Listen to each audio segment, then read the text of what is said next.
Okay, so basically, when they're performing the tracheostomy, it's an artificial airway, and just like the intubation tube is an artificial airway, we're going to hook that up to the ventilator, possibly even supply some oxygen to him that way, and potentially a type of feeding for him as well, so he can maintain nutrition.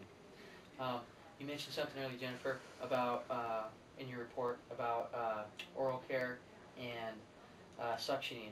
Those are all really big components and really, really critical for the ventilated patient. Um, yes, respiratory therapy does come in and they do perform some suctioning, and there's two types of suctioning that we can use here.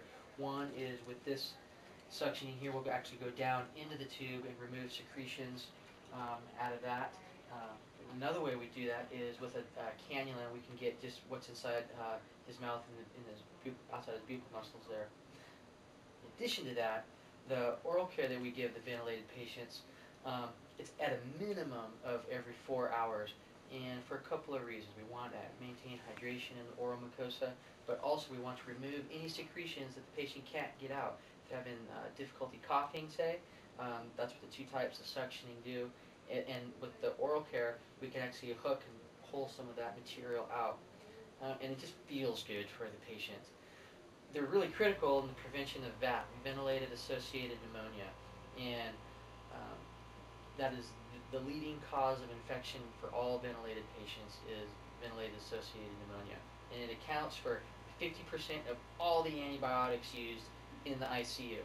So it's really critical that we minimize their exposure. I mean, basically what we've done with the endotracheal tube and the tracheostomy is provided direct access into the lower respiratory tract, and it's just a great place. It's warm, it's moist, it's a great place to incubate microorganisms that are going to infect him and create complications thereof. The CDC, in conjunction with Joint Commission, has determined that VAP is a preventable disease. And so what that means to us as nurses, respiratory therapists, physicians, is that in the hospital, is that dime is on us. There's, those two organizations are saying that because it's a preventative disease, uh, Medicare, Medicaid, and probably soon some other private insurances are not going to foot the bill on that. That whole bill is going to be on the hospital.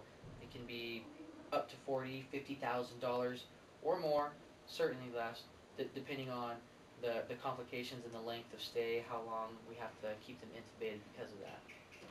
So, you did a great job on your report there. Um, Regarding the edema, that's a good pickup on your assessment, because oftentimes what happens with the ventilated patient is we give them fluid overload. In Tim's case here, it's a trauma patient, but we still have to hydrate him. We still have to monitor his IV input, his nutrition input, and certainly his output, bowel movements, that stuff. Head-to-toe assessments, you were telling me about his lungs, you were telling me about his edema. Those are all great indicators as to how well he may or may not tolerate the extubation ultimately, but these treatments we're about to do.